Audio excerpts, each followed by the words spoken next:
តោះឥឡូវយើងងាកមកមើលคลิปវីដេអូថ្មីមួយទៀតដែលជាប់តែទៅពីរឿងរ៉ាវដ៏ចម្លែកផ្លែយ៉ាងមែនទែននៅក្នុងកាហ្វេរាត្រីនៅក្នុងផ្ទះរបស់គាត់ផ្ទាល់តែម្ដងដល់អ្វីដែលបងប្អូនយើងបានឃើញហើយនៅក្នុងកាហ្វេរាត្រីយប់យន្តកាន់តែជ្រៅទៅហើយនៅក្នុងបន្ទប់របស់គាត់មួយនិយាយអំពីកៅអីបើយើងនិយាយទៅលក្ខណៈកៅអីដូចប៉ៅអ៊ីដែរវាបែកទៅបែកមកណាហើយគេយកទៅយកមកប៉ុន្តែវាជារឿងមួយដ៏ចម្លែកមែនតែប្រិយមិត្តនៅសក់នោះស្រាប់តែកៅអីហ្នឹងគឺមានលក្ខណៈបែបចលនាខ្លួនឯងទៅមុខទៅក្រោយគិកកតែម្ដងទាំងដែលមិនមាននរណាម្នាក់ហ្នឹងទៅគៀកទៅក្បែរទៅប៉ះទៅពាល់ទេតែកៅអីហ្នឹងគឺរយយកខ្លួនឯងតែម្ដងប្រិយមិត្តតែខ្ញុំក៏អាចសន្មតថាវាជារឿងខ្វាច់លោឬមិនលោយ៉ាងណាទេបងប្អូនយើងមើលប្រកបត្រូវវិចារតោះឥឡូវយើងមកមើលនៅហេតុការណ៍បន្តទៀតនៅក្នុងមន្ទីរពេទ្យមួយកន្លែង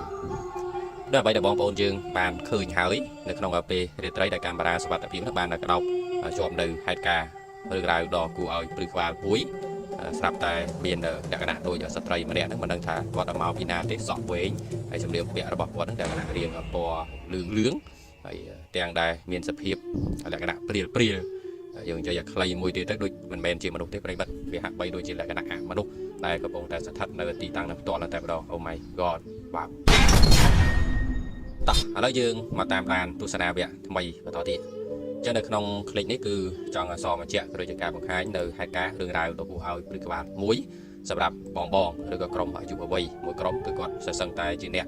ស្វែងរកនៅរឿងរ៉ាវក៏ដូចជាហេតុការណ៍ដ៏រន្ធត់នៅក្នុងកាហ្វេរាត្រីដើម្បីធ្វើការបង្ហាញចែកជូនដល់បងប្អូនយើងនៅបានទស្សនាផ្ទាល់តែម្ដងឥឡូវយើងបានឃើញហើយទីតាំងដែលគាត់កំពុងតែឈរនេះគឺស្ថិតនៅក្នុងព្រៃវាមួយកន្លែងពេលដែលគាត់មកដល់ទីតាំងផ្ទាល់ក៏ស្រាប់តែឃើញលក្ខណៈដូចជាបរិះម្នាក់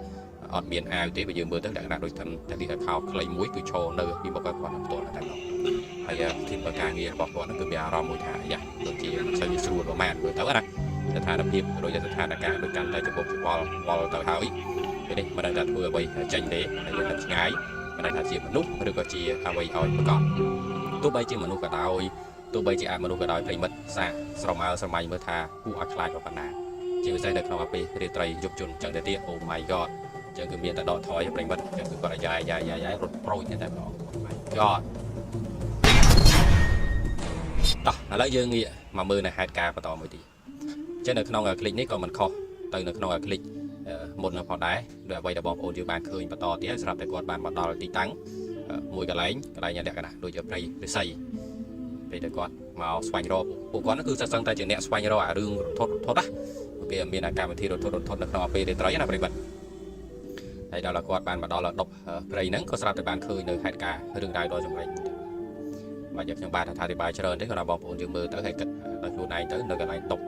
ព្រៃឫស្សីឡើងក្រាស់មួយនោះក៏ស្រាប់តែឃើញក្បាលអ្វីមួយដ៏ចម្លែកណាស់តែមកគឺនៅបិណ្ឌមកនៅព្រៃឫស្សីគឺស្ដាយនេះមែនទេប្រិមិត្តគ្លីនេះខ្ញុំក៏មិនដឹងថាវាជាការបិទឬមិនបិទយ៉ាងណាឬក៏ការរៀបចំសម្ដែងយ៉ាងណាក៏យើងអត់ដឹងដែរអញ្ចឹងបងប្អូនយើងមើលប្រកបទៅដោយវិចារណញ្ញាណរបស់គ្នាថាតើវាជាអ្វីឲ្យបិទគាត់មុននឹងបន្តិចហើយក្រោយមកក៏បានបាត់ពីទីតាំងផ្ទាល់តែម្ដងតោះឥឡូវយើងមកមើលនៅហេតុការណ៍បន្តមួយទៀតចឹងនៅក្នុងវគ្គនេះគឺជារឿងមួយដ៏គួរឲ្យព្រឺក្បាលដែរប្រិមិត្តណាដល់ឆៅនៅបន្ទប់នៅតែម្ដងហើយគាត់កំពុងតែលេង piano រថាហ្គីតាណាសងសាប់តែទ្វារហ្នឹងគឺប្រិមិត្តយើងបានឃើញហើយគឺកលឹងហ្នឹងគឺបើកខ្លួនឯងតែបើកភ្លុចតែម្ដងគឺជាដែលដាក់មាននរណាម្នាក់ហ្នឹងគឺចេញពីបន្ទប់ហ្នឹងហើយធ្វើឲ្យបងប្អូនហ្នឹងគឺគាត់មានការងឿឆ្ងល់តែម្ដងដូចជាមិនទៅស្រួលបីម្នាក់ហ្នឹងដែលរៀងផ្អើដែរមើលទៅដូចជាមិនសូវជាតំណងសុកសាប់តែទ្វារហ្នឹងបើកដល់ខ្លួនឯងតែម្ដងតោះឥឡូវបងប្អូនយើងមកមើលកាមេរ៉ាសុវត្ថិភាពមួយទៀតនេះលក្ខណៈនៅថ្ងៃចែកនៅតែម្ដងណាតោះឥឡូវយើងទៅមើលទាំងអស់គ្នាថាម៉ូតូនោះគឺមានរឿងរ៉ាវអ្វីកើតឡើងប្រិមិត្តយើងមើលទាំង Oh my god ហើយនៅប្រទេសឥណ្ឌាណាម៉ូតូនេះមុនដំបូងគឺនៅឈរហើយមួយទទួលក្រោយមកនោះក៏ស្រាប់តែមានសម្អោអ្វីមួយយ៉ាងបានលេចរូបរាងមកពីក្រោយនៃម៉ូតូនៅតែម្ដងគៀកក្បែរនៃម៉ូតូនោះគឺចាប់ផ្ដើមធ្វើការដួលលើក្រាំងនៅខ្លួនឯងតែបងប្អូនយើងមើលមួយទទួលក្រោយមកក៏ស្រាប់តែមានសម្អោម៉ៅមួយគឺបានលេចរូបរាងមកនេះដល់ទីមកទីម៉ូតូដួលតែម្ដងហើយឌឺមួយអាចចរញ៉ៃប៉ះកន្លែងផ្លូវគេដើរយល់ណាទៅថាទាញដួលនៅណាណៃមួយអស់ប្រហែលលុយចាចង្រៃយើងដែរសុកទាញម៉ូតូគេដួលទៅអូmy god តែជារឿងមួយដែលគួរឲ្យព្រឺក្បាលទៅ ឥឡូវយើងមកកាន់វគ្គបញ្ចប់តទៅតែម្ដងចេះនៅក្នុងคลิปនេះគឺចង់សរបញ្ជាក់ក៏ដូចជាការបង្ហាញនៅហេតុការណ៍នៃក្រុមការងាររបស់គាត់ក្រុមដែលបានធ្វើដំណើរមកកាន់ផ្ទះដ៏ចាស់បាក់បែកមួយកន្លែងដែលគេបានធ្វើចោលដើម្បីឲ្យបងប្អូនយើងបានឃើញនៅមុននៅបន្តិចចឹងពេលដែលគាត់ចូលទៅដល់ទីតាំងក្នុងផ្ទាល់ក៏ស្រាប់តែបានឃើញនៅហេតុការណ៍រឿងរ៉ាវដ៏ចម្លែកប្លែកមែនទែនយើងក៏មិនដឹងថាជាអ្វីប្រកបដែរប៉ុន្តែតែណាមើលទៅលក្ខណៈជាខ្មៅព្រាលបង្ហាញអាការៈរបៀនៅទីតាំងផ្ទាល់តែម្ដងគឺខ្លាចរឿងពេលត្រីពេលយប់អីហ្នឹងវាអាចច្រើនតែមិនឆ្លងទៅបញ្ហាដែរខ្លះយើងទៅស្វែងរកក៏ជួបទៅអ្នកខ្លះក៏មិនជួបទៅពេលដែលជួបម្ដងស្ទើរតែលេចដុំ